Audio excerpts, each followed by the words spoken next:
มาบัดนี้ตกถึงยามฤดูแล้งสะแปงบ้านทางบ้านพี่ก่อไฟสีลมพัดตองเสียงกองสนั่นหู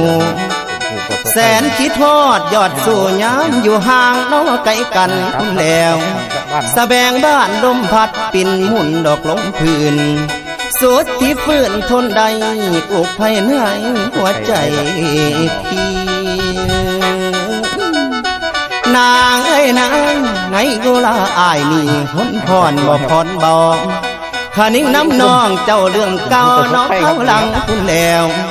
มันยังฝังในใจเสียจ้องจำเด้อจิตอายคำที่สายไม่เคยเบาไว้น้ำสาวเบิดทุกสิ่งคำ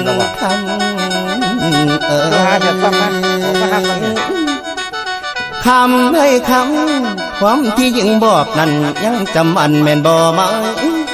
น้องว่าน้องฮัก